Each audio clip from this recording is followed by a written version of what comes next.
안녕하세요. 오늘도 사연살롱을 찾아주셔서 감사합니다.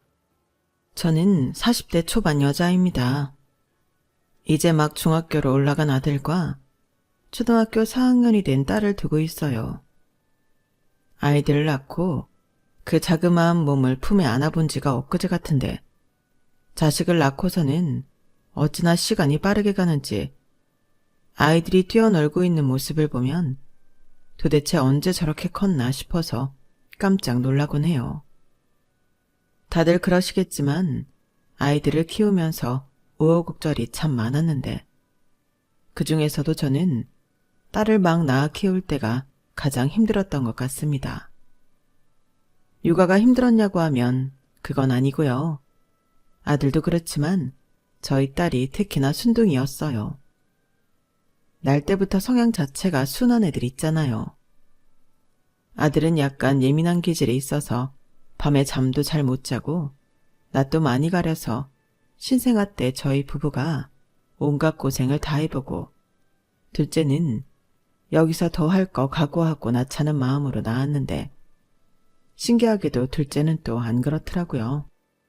첫째가 순하고 둘째가 예민했으면 정말 힘들었을 텐데 다행히 힘든 건 첫째째 다 겪고 나서 둘째를 낳으니 육아가 한결 쉽고 편했어요. 전 아기는 다 예쁜 건 줄 알았는데 꼭 그렇지만은 않더라고요. 순하니까 더 예쁘더라고요. 아무튼 육아할 땐 세상 그 누구보다도 정말 천사 같은 아기였지만 제가 딸을 키울 때 더 힘들었던 이유는 따로 있어요.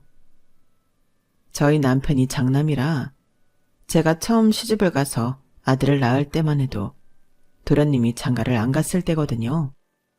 도련님이 막 장가갈 준비를 할 때쯤 저희 아들이 태어나서 동서랑은 아들 돌잔치 때쯤 처음 만났던 것 같아요. 남편과 도련님이 나이 차이가 꽤 나는 거에 비해 저와 동서는 나이 차이가 얼마 나지 않았어요. 1살밖에 차이가 안 났는데 그것도 빠른 년생이라 저랑 같은 시기에 학교를 입학하고 졸업했더라고요.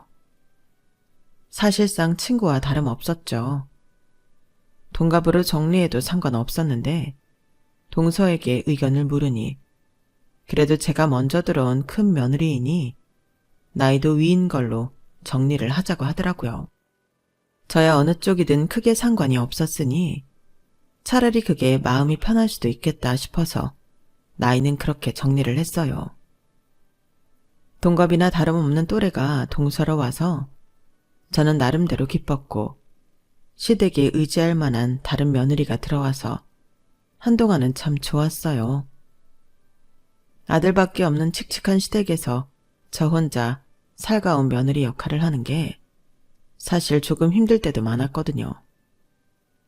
그런데 동서가 들어와 주니 그 부담이 확실히 덜했죠. 사람들과 있으면 약간 기가 빨리는 저와는 달리 동서는 아주 밝고 사람을 좋아하는 스타일이었어요. 동서는 참 웃는 게 예쁘다. 성격도 참 밝고 어디 가나 인기가 참 많을 것 같아. 부럽다. 아유 참, 형님도 제가 갖지 못한 차분함이 있으시잖아요. 저야말로 죽었다 깨어나도 못 가질 어른스러움과 성숙함이 너무 부러워요. 그래, 우리 첫째 며느리가 좀 성숙하기는 하지. 둘이 같이 있으면 둘째가 한참 동생 같아. 야, 어머니, 지금 저 동서보다 훨씬 나이 들어 보인다고 하신 거예요? 아니, 그게 아니라 네가 그만큼 분위기가 있다는 말이지.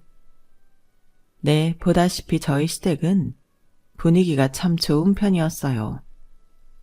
시어머님은 집안에서 물려받으신 유산이 꽤 되셨고 시아버님 사업이 잘 되어서 남편은 어릴 때부터 경제적인 어려움 없이 풍족하게 자란 편이었어요. 게다가 두 분 모두 유쾌하신 성품이라서 두 형제를 아주 밝고 바르게 키우셨고요. 덕분에 가족 분위기도 화목할 수밖에 없었어요. 남편도 시동생과 그렇게 사이가 좋을 수 없어서 저도 결혼 전부터 시동생을 소개받아 종종 같이 놀고는 했을 정도거든요. 그래서 처음 시집 왔을 때 평소 낯을 가리는 제 성격으로는 정말 드물게 금방 적응을 하고 말문도 텄어요. 그만큼 편안한 분위기를 만들어주신 시부모님께 참 감사하기도 했고요. 아들만 둘 있는 집안에 큰 며느리로 들어가면 시집살이 좀 시킬 법도 한데 시부모님께서는 제게 시집살이라곤 조금도 시키지 않으셨고 이제는 서로 농담도 주고받을 만큼 가까워졌어요. 제게는 아들을 처음 가졌을 때부터 참 좋은 말만 해주신 감사한 분들이라 굳이 시댁에 형식적으로 노력하지 않아도 저절로 잘해드리고 싶은 마음이 샘솟더라고요. 요즘 세상에 참 만나기 힘든 현명한 시부모인데 제가 이 집에 시집을 오게 된 게 참 천운이었죠.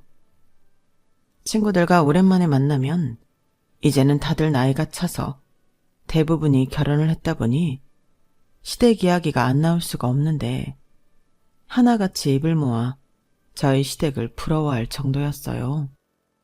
야, 진짜 우리 시어머니가 니네 시어머니 반에 반만 닮아도 좋겠다. 우리는 만나면 잔소리 폭격은 기본이고 인생 계획까지 꼬치꼬치 캐묻고 사촌의 친척은 얼마나 또 많은지 무슨 한 번 보고 그 다음부터는 평생 안 보고 살 인간들 결혼식은 다 오랜다.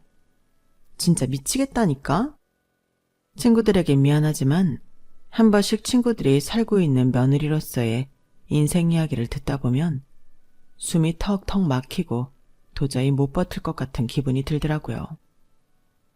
배가 부른 생각이라는 걸 스스로도 너무 잘 알았지만 제 상황이 아니다 보니 더 버겁게 느껴지는 게 사실이더라고요. 그래서 더 진심에서 우러나와서 시댁에 잘해드렸고 시댁에서는 제가 잘해드리니 더 예뻐해 주시는 선순환의 연속이었어요. 가만 보면 우리 엄마 아빠는 아들들보다 며느리를 더 예뻐하는 것 같아. 아유, 이놈아, 우리가 딸이 하나도 없지 않니? 맨날 칙칙하고 무뚝뚝한 아들놈들만 보다가 이렇게나 화사한 며느리 들어오니 우리가 눈이 돌지 안 돌아? 게다가 이렇게 싹싹한 것 좀 봐라. 너는 마누라한테 잘해 임마. 막내 너는 형수님 잘 받았다가 꼭 형수님 같은 며느리 데리고 오고. 제가 진심에서 우러나와서 잘해드리긴 했지만 그렇다고 타고나게 싹싹한 성향도 못 되어서 딱히 특별하게 잘해드린 것도 없는 것 같은데 항상 분에 넘치는 사랑을 받아서 몸둘 바를 모르겠더라고요. 그러다 아들을 낳고 나니 저에 대한 시부모님의 애정은 더 커져만 가셨어요. 아, 진짜 우리 큰며느리가 효녀다, 효녀. 요즘 세상에는 아들보다는 딸을 좋아한다고 해서 별로 기대도 안 했는데 어떻게 이렇게 잘생긴 완전님을 다 낳았을까? 엄마, 아들 둘이 있어서 딸 갖고 싶다고 하지 않았어요? 아, 그래도 손주가 하나는 왕자님이면 좋지. 우리 집안 대를 이어야 하는데. 이런 거 보면 엄마도 시엄마는 시엄마라니까. 아들 안 낳았으면 어쨌을 뻔했어. 그치 여보? 어휴, 이거사. 아들 아니면 아닌 대로 손녀딸 이뻐하면 되지. 시엄마를 뭘로 보고? 그래, 어머님이 그러실 것 같진 않은데? 이것 봐라. 내 마음 알아주는 건 역시 우리 며느리뿐이라니까. 애 낳는 게 보통 일이 아닌데 수고했다. 앞으로 100일 동안 몸조리 잘하는 게 중요해. 우리도 최대한 도울 수 있는 건 도와줄 테니 언제든 말하렴. 네, 감사합니다, 어머님. 손주를 안 예뻐하는 사람은 없겠지만 저희 시부모님은 특히나 더 첫째를 예뻐해 주셨던 것 같아요.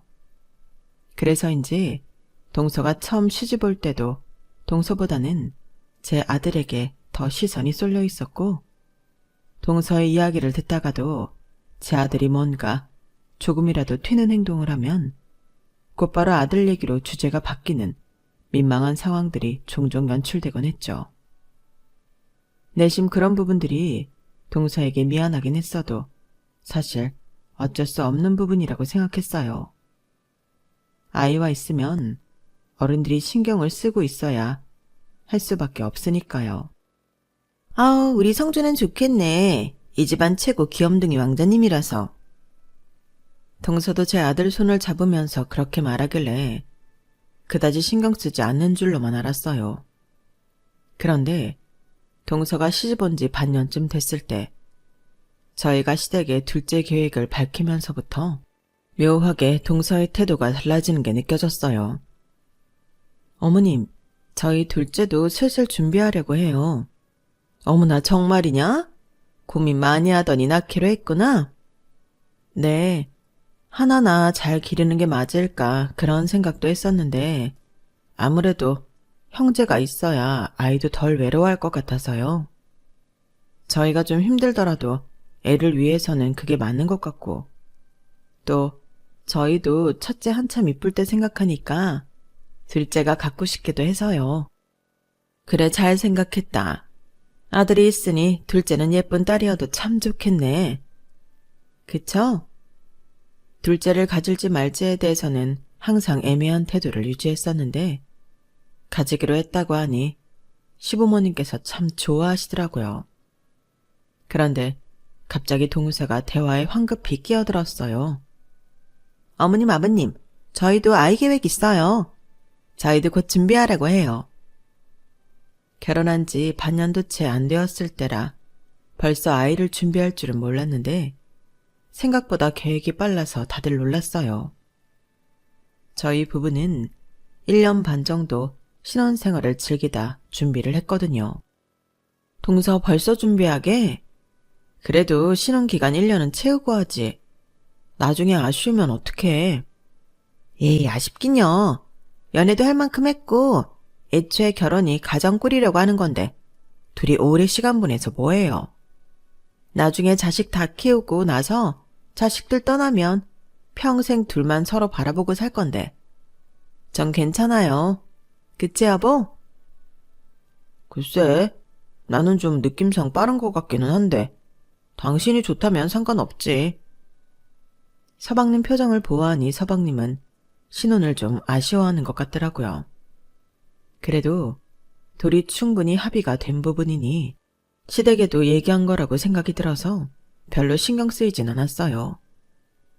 동서도 이제 나이가 있으니 빨리 준비해서 나쁠 거 없다고 생각하기도 했고요. 그럼 잘하면 우리 둘째랑 동서 첫째랑 친구 될 수도 있겠다. 좋네.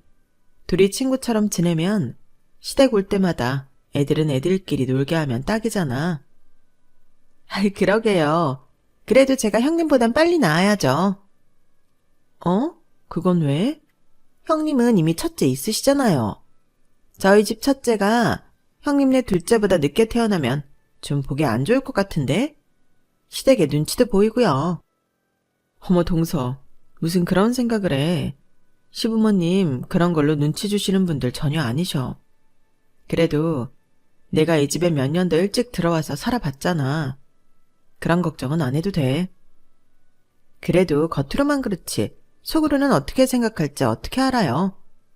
안 그래도 저랑 형님 나이대도 비슷한데 형님은 아주버님이랑 동갑이지만 저는 남편이 한참 연하라서 눈치 보인단 말이에요.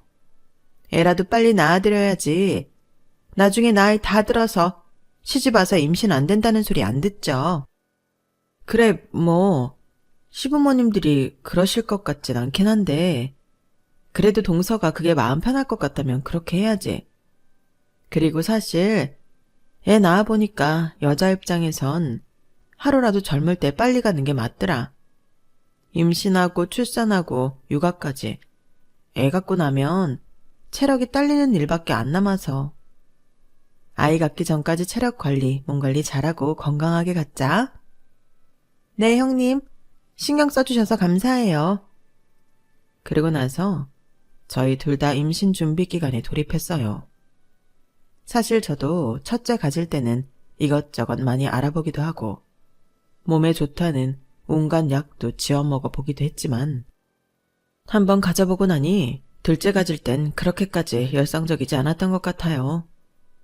반면 동서는 아이가 꽤 간절했는지 저와 경쟁하듯 제게 근황을 묻곤 했어요. 형님, 준비 잘하고 계세요? 동서도 잘하고 있어? 저야 뭐, 자연스럽게 가지길 기도하는 마음으로 있는 거죠.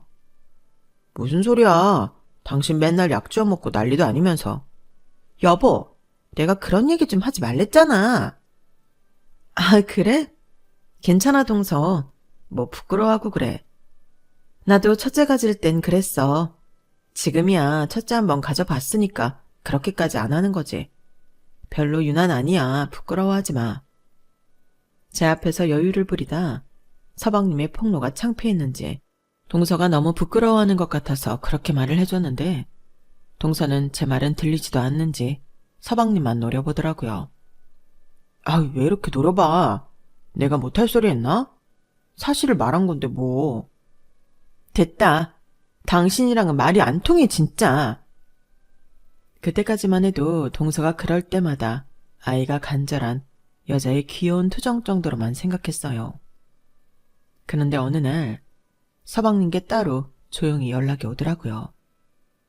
원래도 종종 연락을 주고받았고 안부 인사도 나누면서 친하게 지냈던 사이라 별 생각 없이 받았어요. 네, 서방님, 별일 없죠? 네, 형수님, 별일은 없긴 한데요. 앞으로 연락을 자주 못할 것 같아요. 미리 말씀드려야 이상하게 생각을 안 하실 것 같아서요. 왜요? 일이 이제 더 바빠지나? 아, 그런 건 아니고요. 이제 저도 결혼을 했으니까 형수님이랑 예전처럼 지내는 건 좀 무리가 있는 것 같아서요. 뭐 그러고 싶다면 어쩔 수 없지만 굳이 그래야 할 이유가 있나? 어차피 서방님이 결혼을 하나 안 하나 계속 가족인데. 아, 그렇죠. 여기서 더 설명드리기는 좀 어렵고요. 그런데 아무 말도 없이 갑자기 연락을 줄이자니 형수님께서 혹시나 서운해하실까봐 얘기는 하고 줄이는 게 나을 것 같아서요. 뭐 결혼해서 가정에 충실하고 싶은 거라면 이해해야죠. 연락을 아예 못하는 건 아니고 줄인다는 거죠? 네, 어떻게 아예 연락을 안 드리겠어요. 그럼 됐지 뭐. 우리가 이렇게 친하게 지내는 게 특이한 거긴 하니까요. 서방님에게는 대충 이해한 척 상황을 넘어가줬지만 솔직히 마음에 와닿지는 않더라고요. 저희가 다른 집들에 비해 친하게 지낸 건 맞지만 그렇다고 선을 넘어갈 정도로 연락을 자주 하거나 남편 없이 만난다든지 상식선을 아슬아슬하게 탈 정도로 친했던 것도 아니고 그냥 안부 인사도 하고 연락도 잊을만 할 때쯤 주고받고 시댁에서 만나면 농담하고 웃는 사이 정도였어요. 워낙 잘 지냈다 보니 개인적으로 그냥 남동생처럼 느껴져서 고민이 생기면 상담도 해주고 조언도 해주는 정도의 사이요. 물론 형수랑 서방님이 이런 관계인 걸 안 입곱게 볼 사람도 있긴 하겠지만 적어도 저희 남편은 아니었거든요. 특별한 사정이 있는 것도 아니고 결혼해서라는 이유를 갖다 대는 걸 보니 동서가 그걸 마음에 안 들어 했었구나 싶더라고요. 가뜩이나 결혼한 지 얼마 안 돼서 시댁에 적응하기 힘든데 남편은 형수와 친하게 지내고 있는 모습이 아내의 입장에서 마음이 좋지 않을 수 있다는 건 충분히 이해가 가더라고요. 그래서 그 뒤로 연락을 줄인다는 말과는 다르게 연락이 싹 두절됐어도 별로 서운하진 않았어요. 그걸로 인해 동서가 소외감을 느꼈거나 저를 안 좋게 보고 있었다면 차라리 이게 나았죠. 그 뒤로는 저도 동서가 더 신경이 쓰여서 평소보다 더 노력해서 먼저 말도 걸어주고 칭찬거리도 찾아서 칭찬해주는 등 더 시댁 식구들과 잘 어울릴 수 있도록 도우려고 애썼어요. 하지만 그런 호의를 베풀었음에도 불구하고 동서가 저에 대한 의식을 풀지 않고 있었다는 건 둘 다 아이를 출산하고 난 뒤부터 알게 되었죠. 동서는 원하는 대로 저보다 2개월쯤 먼저 아이를 가졌어요. 저로서는 그 2개월이 그렇게 큰 차이가 있나 싶었지만 아이를 출산하던 날의 반응을 비교해보니 동서가 왜 그렇게 먼저 아이를 낳고 싶어 했는지 알겠더라고요. 아무래도 동서와 제가 시기가 비슷하다 보니 먼저 태어난 쪽에 더 감동이 밀려올 수밖에 없었고 나중에 태어난 쪽에는 그만한 반응이 오진 않았어요. 성별이라도 달랐으면 모를까. 심지어 둘 다 딸이라서 더 그랬던 것 같아요. 그래도 저는 첫째 때 워낙 온갖 관심과 집중을 다 받았던 터라 딱히 그런 게 필요 없었고, 출산 시기가 비슷하다 보니 이런 스포트라이트는 동서가 받는 게 더 좋겠다 싶더라고요.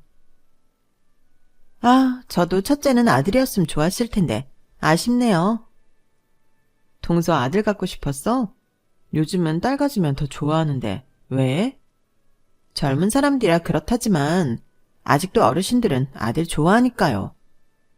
에이 뭐, 어르신들 좋아하라고 아이 낳나. 아이 낳는 사람이 좋으면 그게 최고지. 그런가요? 형님은 아들이 이미 있어서 그런 말씀도 할 수 있으신 것 같은데. 뭐 그런가? 어쨌든 너무 서운해하지 마. 아직 둘째도 남았잖아. 네, 둘째는 꼭 아들 가져야죠.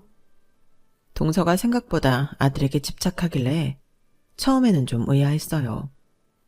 저희 아들이 워낙 시댁의 예쁨을 받고 자라는 걸 봐서 그런가 싶기도 했고, 물어보면 딱히 스스로가 아들을 원했던 것 같지는 않기도 해서요.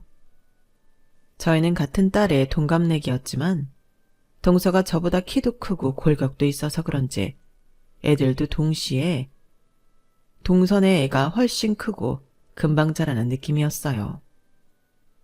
시댁에서는 예쁜 공주를 낳았다고 애들한테 인형 같은 옷들을 많이 사다 주셨는데, 그럴 때마다 아이가 더 크다는 이유로 새 옷 대부분은 동서가 차지했어요.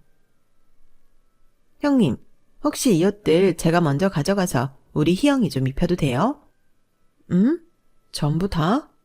같이 입으라고 사다 주신 거잖아. 그냥 마음에 드는 거 반반 가져가면 될 것 같은데? 옷들이 하나같이 너무 예쁜데 반반씩 가져가면 다양하게 못 입잖아요. 형님도 아시겠지만 저희 애가 또래에 비해 몸이 너무 빨리 자라서 이런 거 받아도 몇 번 못 입거든요. 그래서 입을 수 있을 때 많이 입혀놓고 싶어요.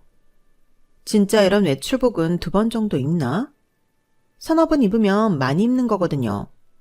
형님도 애 키워봐서 애 옷 사는 게 얼마나 아까운지 아시잖아요. 형이 한번 싹 입히고 그대로 보내드릴게요. 그래봤자 종류도 많아서 최대 2번씩밖에 못 입히겠는데요? 뭐 그럴래? 그럼 깨끗하게 입고 보내죠. 당연하죠. 감사합니다, 형님. 감사하긴 뭐 내가 사다 준 옷도 아닌데. 좀 얼떨떨하긴 했지만 하도 사정을 하는 통에 저도 모르게 그 부탁을 승낙했어요. 저도 아들은 하도 쑥쑥 커서 옷을 몇 번 못 입히고 남 줘버린 적이 많아서 그게 어떤 마음인지는 알겠더라고요. 어차피 저는 남편이 있는 주말에만 애랑 외출을 하는 편이라 외출복이 그리 많이 필요한 것도 아니었어요. 동선에는 애기 데리고 외출을 많이 하나 보다 그렇게만 생각하고 넘어갔어요. 그런데 시간이 지나도 옷을 안 남겨주더라고요. 분명히 시조카가 옷을 처음 받았을 때에 비해 몸이 훨씬 컸는데도 동서는 옷에 대해 까맣게 잊어버린 모양인지 이런 방구가 없었어요. 슬슬 외출복이 필요해질 때가 되어서야 제가 먼저 말을 꺼냈죠. 동서, 근데 지난번에 어머님이 애들 입히라고 주신 옷들이 있잖아. 이제 희영이한테 안 맞을 때 되지 않았어? 우리 윤서는 지금 입으면 딱 맞을 것 같은데 다음에 만날 때 좀 갖고 와줄래? 어머, 그렇겠네요. 완전히 까먹고 있었어요. 형님, 꼭 갖다 드릴게요. 하지만 동서는 그 뒤로도 이렇다 할 연락이 없었어요. 결국 한 번 더 물어봐야 했죠. 동서, 혹시 내가 저번에 부탁한 옷은? 아, 맞다, 형님. 제가 자꾸 까먹어서 이번에는 챙겨왔어요. 근데요, 희영이가 워낙 왈가닥이라 몇몇 개는 좀 못 입을 수도 있겠어요. 어떡하죠? 아, 그래? 내가 보고 입힐 만한 거 있으면 입혀볼게. 애들을 키우다 보면 충분히 그럴 수 있으니 별 생각 없이 옷을 받아왔어요.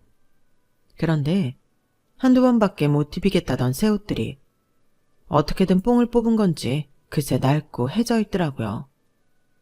아무리 애들 옷이 서로 물려받고 물려입는다지만 내 새끼한테 이런 걸 입히고 싶지 않다는 생각이 들 정도여서 동서에게 받은 옷들은 어디 물려주지도 못하고 그대로 버렸네요. 형님, 왜 윤서 그 옷들 안 입히세요? 입히면 엄청 이쁠 것 같은데.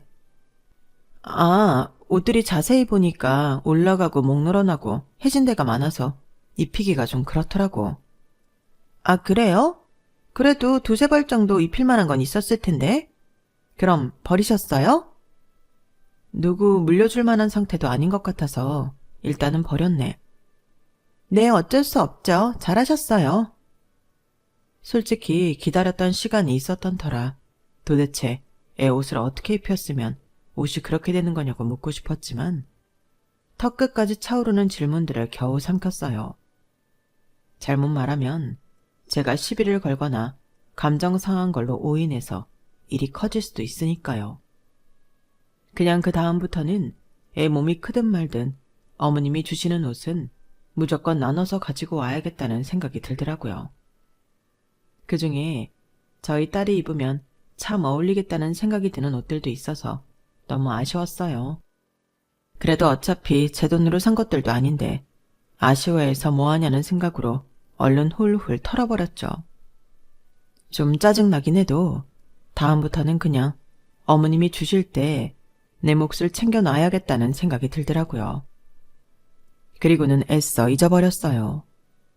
동서는 뒤로도 비슷한 느낌으로 얄미운 짓을 몇 번 반복하긴 했지만 제가 그럴 때마다 애써 쳐냈어요. 어떤 날은 실패했고 어떤 날은 성공하기도 했지만 그러려면 붙어있는 내내 동서를 경계하고 어느 정도 긴장도 하고 있어야 해서 마음이 불편하고 좋지 않더라고요. 하지만 그럴 수밖에 없었던 건 아이들이 커가면서 자연스럽게 더 격차가 벌어지는 덩치 차이 때문이었어요. 시조카는 동서를 닮아 그런 건지 정말 몰라보게 몸집이 쑥쑥 크더라고요. 아직 아기인데도 원체 잘 먹여서 그런지 팔다리도 길고 무게도 나가서 제 딸과 같이 눕혀놓으면 누가 봐도 연령대를 다르게 볼 정도였어요. 처음에야 그냥 신기하다 생각하고 말았는데 이게 은근히 만만히 볼 게 아니더라고요. 애기들이 기어다니기 시작할 때부터 시조카가 어쩌다 저희 딸 몸 위로 올라가게 되거나 하면 식은땀이 줄줄 났어요. 최대한 떨어뜨려 놓으려고 해도 시조카가 워낙 몸을 가만히 있지 않고 볼볼거리는 성격이라 잠시도 눈을 뗄 수가 없더라고요. 솔직히 아무것도 모르는 아기한테 뭐라고 해봐야 알아듣지도 못하고 자기가 뭐라고 있는지도 모를 텐데 시조카한테 뭐라고 할 수는 없으니 하루는 동서한테 부탁을 했어요. 동서, 이상하게 희영이가 우리 윤서를 엄청 좋아하나 보네. 자꾸 가까이 오고 얼굴도 만지려 하고 그런데 희영이가 자꾸 우리 윤서 몸 위에 올라가려고 해서 그것만 좀 못하게 희영이 좀 계속 봐줄 수 있을까? 보다시피 덩치 차이도 나고 윤서가 너무 괴로워해서 내가 좀 겁이 나. 물론 나도 늘 불안해서 눈을 안 떼고 있지만 어쩌다 한번 눈 떼면 그러고 있으니 가끔 아찔할 때가 있어서 동서가 좀 도와주면 훨씬 덜 피곤할 것 같은데 솔직히 그 나이 때 엄마치고 자기 애한테서 눈을 떼는 엄마는 별로 없을 거예요. 하지만 동서는 제가 늘 애들은 보고 있어서 그런 건지는 몰라도 저랑 같이 있으면 자기 애를 아예 안 보고 있더라고요. 저는 애 보느라 시댁 식구들이랑 대화도 제대로 못하고 있는 와중에도 동서는 애는 저한테 맡겨버린 데 팽개치고 시댁 식구들과 하하호호 하면서 제 속을 은근히 긁더라고요. 아, 형님은 정말 육아에 탁월하게 재능이 있으신가 봐요. 저는 정말 혼자 육아하려니까 죽겠던데. 그래도 첫째 키워봤다고 다르긴 다르신가 보다.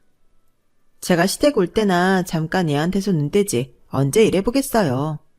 형님 마음은 알겠는데 그냥 제 성정 자체가 원래 애한테만 눈을 꽂고 있지는 못해서요. 불안하시면 형님이 좀 더 보시는 게 맞는 것 같아요. 그런데 동서에게서 받은 대답은 정말 터무니없고 기가 막히더라고요. 다른 것도 아니고 네 애 네가 좀 보라는데 그걸 거절당할 줄은 솔직히 상상도 못했어요. 지금 생각해도 분하지만 그때 너무 당황해서 받아치지도 못하고 넘어갔어요. 불안하면 네가 보라는데 무슨 말을 더 할 수 있었을까요? 좀 억울하고 화나긴 해도 별 수가 없더라고요. 그 자리에서 동서랑 싸워가며 일을 크게 키우고 싶지도 않았고요. 점점 동서 때문에 시댁에 가는 게 스트레스가 되더라고요. 그렇게 부탁을 했는데도 종종 시조카가 작은 저희 애를 육중한 몸으로 짓누르는 걸 보면 이러면 안 되지만 시조카를 치워버리고 싶은 충동이 들 정도로 화가 나기 시작했어요. 주변 친구들에게도 이야기하니 친구들도 하나같이 혀를 내두르면서 똑같이 말하더라고요. 그 정도면 화병 생긴 거 아니야? 너도 당하고 있지만 말고 시자짓 좀 해. 형님한테 당하는 것도 아니고 동서한테 당하면 어쩌니? 그렇긴 한데 나도 똑같이 그러고 있으면 시댁 분위기만 더 나빠질까 봐서 그래.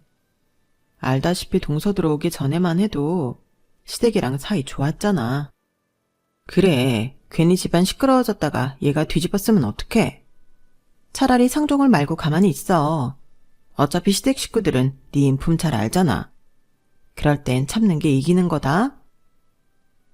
정말 화가 나서 치자 노릇 한번 해볼까 생각이 든 게 한두 번이 아니었지만 그럴 때마다 친구들이 해준 말을 되새기며 참았어요.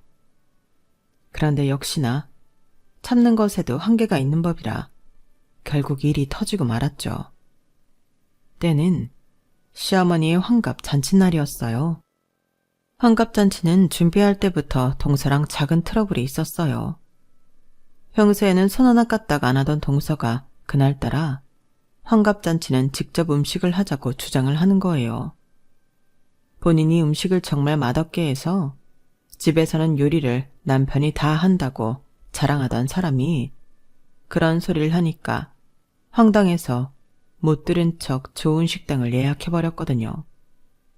그랬더니 시부모님에게 쪼르르 달려가서는 저는 어머님 아버님한테 직접 음식 해드리고 싶었는데 형님이 그건 반대하셔서요.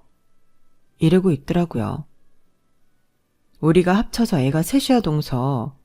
그런 건 애들 다 크고 해드려도 늦지 않으니까 너무 아쉬워하지 마. 내가 꼭 동서 나중에 시부모님 생신상 직접 차릴 수 있게 기회를 마련해 줄게. 본인이 하도 직접 요리하고 싶다길래 한 말이었는데 그 말엔 또 은근히 발끈하더라고요. 그러는가 말든가 이젠 저도 배째라는 마음이 돼서 무시했더니 그땐 그렇게 넘어갔어요. 막상 식당에 와보니 본인이 제일 맛있게 먹더군요. 한바탕 배부르게 식사를 하고 나서 동서가 제게 아이를 맡기고 화장실에 갔는데 저도 그 사이 급한 연락이 와서 뒤따라 화장실로 가게 됐어요. 그런데 거기서 먼저 통화를 하고 있던 동서의 목소리를 듣게 됐죠. 아, 엄마. 그니까 내 말이 그 말이야. 시부모님은 참 돈도 많으면서 그런 건 은근히 인색하다니까? 뜯어내려면 이리저리 머리 굴려야 돼서 피곤해 죽겠어. 그래도 아직까진 잘 되고 있어. 우리 형님이 되게 생각보다 순진하시더라고. 아들 있다고 예쁨 받는 게 영 탐탁지가 않았는데 자기가 아들이어서 예쁨 받는다는 건 상상도 못했나 봐. 시부모님이 자기를 예뻐하는 줄 알아. 아들 안 낳았으면 말짝 도루묵이면서. 아, 그러니까 내가 첫째를 아들을 낳았어야 했는데 이번에 낳은 애들이 둘 다 딸이니까 내가 뭐 하나라도 더 받아내려고 해도 힘이 이렇게 많이 들어요. 그래도 다행인 건 우리 딸이 나 닮아서 덩치가 좀 커서 애 얼마 못 입으니까 새 옷 새 신발은 나한테 다 달라 하고 나중에 물려주겠다고 하니까 순순히 그러는 거 있지? 다 같으면 바로바로 따졌을 텐데 이게 먹히더라니까? 순진하긴. 멍청하니까 뜯기고 사는 거지. 남편이 하도 형수님 음식 맛있다고 눈치 없이 굴길래 이번에 음식 솜씨 좀 보려고 했더니 그건 또 캐치를 했나 봐. 어떻게든 식당 예약해버리는 거 있지. 차라리 잘 됐어. 이걸로 이간질이나 해야지. 그동안 시댁생활 편하게 했으면 됐지. 아들 낳고 자기가 여왕이라도 된 줄 알았을 텐데 아니라는 걸 깨우쳐줘야지. 처음엔 기가 막혀서 바로 앞에 나타나서 머리채라도 잡을까 했지만 금방 마음을 고쳐먹고 핸드폰 카메라 각도만 살짝 틀어서 동서가 전화하는 걸 영상 촬영만 했어요. 어찌됐건 제가 말로만 하는 건 시부모님께서 믿기가 힘드실 테니 이렇게라도 해야겠더라고요. 통화가 끝날 때까지 기다렸다가 동서 앞에 나타나니 동서가 귀신이라도 본 사람처럼 소스라치게 놀라더군요. 형님, 희영이랑 윤서는 어쩌고요? 어쩌긴 시부모님이랑 남편한테 잠깐 봐달라고 하고 왔지. 왜? 나는 동서가 화장실 다녀올 때까지 꼼짝없이 애만 보고 있어야 돼? 그런 뜻 아닌 건 아시잖아요. 언제 오셨어요? 방금 오신 거죠? 유감스럽게도 아니? 왔다가 재밌는 구경을 해버렸지 뭐야. 누구랑 그렇게 재밌는 얘기를 해? 친정 어머니셔? 네? 동서도 동서지만 친정 어머님은 참 너무하시다. 딸을 그렇게 잘못 키웠으면 늦었더라도 바로 잡아주는 게 부모의 역할 아닌가? 뭐 그리 자랑스러운 이야기라도 다 들어주시고 맞장구 쳐주신대. 이런 거 보면 참 희영이 미래도 걱정이야.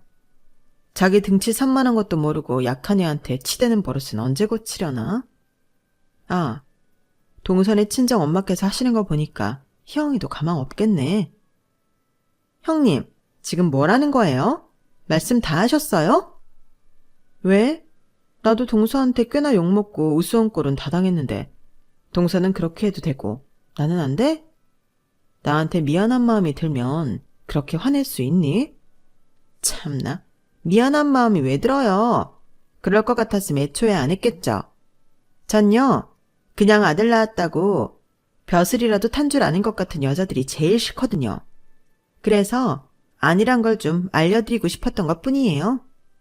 그래? 그렇게 떳떳하고 정당하면 가족들 의견도 들어볼까? 동서가 그렇게 당당해도 되는 일인지?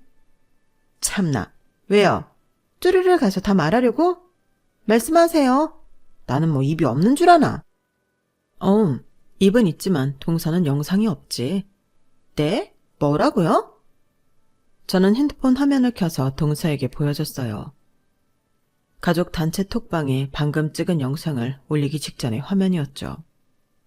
그걸 본 동서의 얼굴이 그제서야 사태 파악이 됐는지 새하얗게 질리더라고요. 지금 여기서 버튼만 누르면 동서가 친정엄마랑 나눈 내용들, 동서가 통화하는 모습 그대로 다 온 가족이 보게 될 텐데. 어때? 그래도 사과 안 할래? 아직도 동서가 한 짓이 떳떳해? 아니 형님, 유치하게 무슨 저희끼리 있었던 일을 가족한테 보내요. 그건 너무 치사한 거 아니에요? 글쎄, 동서가 뒤돌아서 바로 내 뒷담 까는 걸 겪었다고 생각해봐. 나는 그래도 동서 적응하게 해주려고 노력했다고 생각했었는데 그런 건 온데간데 없고 그냥 날 이상한 여자 만든 건 동서잖아. 나도 사람인지라 서운해. 그리고 동서가 그렇게 떳떳하다는데 나는 이해가 안 돼서 가족들 의견을 물어보고 싶은 것 뿐인데. 알겠어요. 알겠다고요. 형님이 원하시는 게 사과예요? 해드릴게요. 그럼 미안해요. 내가 잘못했어요. 별로 진심인 것 같지 않은데? 그럼 뭐 여기서 어떻게 하라고요? 무릎이라도 꿇어드려요? 그동안 제가 좋게 좋게 넘어가니 일정 수준 이상으로는 뭐라 못할 줄 알았는지 저를 도발하더라고요. 그 뻔뻔함과 함께 그동안 저를 어떻게 봐왔는지가 너무 그대로 느껴져서 정말 안 되겠다는 생각이 들더라고요. 어차피 지금 진심이 한 줌도 들어가지 않은 사과를 받아내서 겉으로만 그럴싸한 관계를 유지하느니 차라리 이 자리에서 대판 싸우고 관계를 끊어버리는 게 낫겠다는 생각이 들었어요. 그래, 꿇어봐. 그럼 내 기분이 좀 풀릴 수도 있겠네. 네? 와, 형님. 진짜 그렇게 안 봤는데. 진짜 무릎까지 꿇으라고요? 아니, 제가 들으라고 욕한 것도 아니고 형님이 몰래 들어와서 숨어서 들었으면서 무슨 사과를 하래요. 그러게, 제가 자리 돌아갈 때까지 좀 얌전히 기다리지. 동서는 진짜 나한테 미안한 마음은커녕 사과할 생각조차 없구나. 그럼 어쩔 수 없는 거지. 무슨 말을 이렇게 길게 해. 저는 더 이상 길게 말하고 싶지도 않아서 그냥 거침없이 그 자리에서 바로 전송 버튼을 눌러 영상을 가족 단체방에 올려버렸어요. 좋은 날인데 영상은 집에 가서 보시라고 할게. 어쩌면 동서랑 나는 오늘이 마지막으로 보는 걸 수도 있겠네. 잘 지내, 동서? 네? 농담이죠? 설마 진짜 올리신 거예요? 동서가 나랑 잘 지내볼 생각이 없다는데 어쩌겠어. 나도 동서랑 잘 지내고 싶어서 안달난 사람은 아니니까. 그냥 이참에 시부모님, 서방님 반응 보고 동서가 뭘 잘못한 건지 깨달을 수 있는 기회라도 됐으면 좋겠네. 인생 공부할 기회 흔치 않은데 내가 이렇게라도 동서 사람 만들어줘야지. 그래도 그동안이 정이 있잖아? 무슨 이게 인생 공부라고요? 형님 진짜 미치셨어요? 당장 견송 취소하세요. 그걸 보내버리면 제가 뭐가 돼요? 그러게, 기회 줄 때 사과라도 똑바로 했어야지. 나는 가족들 의견 들어보러 먼저 가볼 테니까 동서도 마음 좀 추스리고 와. 저는 그대로 나와버렸어요. 동서가 저를 붙잡으려고 어깨를 잡았지만 아플 정도로 세게 뿌리치고 나니 차마 더는 잡지 못하더라고요. 자리로 돌아가니 시댁 식구들이 어리둥절한 얼굴이더라고요. 갑자기 이게 뭐냐? 어머님, 아버님, 오늘은 좋은 날이니까요. 이건 집에 돌아가셔서 내일쯤 한번 열어보세요. 뭐야, 뭐길래 그래요? 서방님은 궁금하면 지금 먼저 봐도 되고요. 제가 이어폰은 끼라는 신용을 하니 촉이 섰는지 핸드폰을 가지고 밖으로 나가더라고요. 그리고 한참을 안 들어오던 서방님의 얼굴이 살짝 상기되고 옷차림은 흐트러진 채로 다시 자리로 돌아오더라고요. 무서워서 그런지 차마 자리로 못 오고 있는 동서와 한판 싸우고 온 듯한 모습이었어요. 어머니, 아버지, 죄송하지만 일이 좀 생겨서 저희는 먼저 가봐야 할 것 같아요. 주말에 다시 들를게요. 생신 축하드려요. 아유, 무슨 급한 일이 있길래 이렇게 빨리 가냐? 아무리 다 먹었다고 해도 그렇지. 정말 급해서 그래요. 형수님, 연락드릴게요. 그날 밤 집으로 귀가하는 길에 서방님이 전화가 와서 영상을 지워달라고 했지만 지울 생각도 없었고 애초에 시스템상으로도 시간 지난 건 전송 취소가 불가능해서 영상은 그대로 남아있었어요. 뒤늦게 영상을 보신 시부모님이 노발대발하며 동서에게 한 소리를 하신 것 같았고 그날 이후로 저희 집은 동서네랑 시간을 다르게 맞춰서 시댁에 방문을 해요. 좀 극단적이었나 싶기도 하지만 차라리 그 얼굴 안 보고 사니 훨씬 편안하고 좋네요. 평생을 그렇게 뻔뻔하고 자기 잘못도 모르는 인간과 매년 마주보고 살았어야 한다고 생각하면 정말 끔찍하니까요. 남편에게 왜 그렇게까지 했냐고 한 소리를 들을 줄 알았는데 영상을 본 남편도 길길이 날뛰며 제 편을 들어주는 모습이 고맙고 든든하더라고요. 가끔 시부모님께서 넌지시 이제 그만 동서를 용서하라고 말씀하시지만 저는 절대 용서할 생각이 없어요. 용서해서 그 얼굴을 다시 보며 껄끄럽게 살아가는 것보단 없는 사람 취급하며 사는 지금이 훨씬 행복할 테니까요. 조금 극단적인 방식이긴 했어도 이제는 조금도 후회가 없답니다. 제 이야기는 여기까지예요. 여러분들도 항상 행복하시고 건강하세요. 여러분, 사연 댓글에 응원과 현명한 조언 부탁드려요. 좋아요와 구독은 저에게 큰 힘이 됩니다. 오늘도 좋은 일 가득하세요.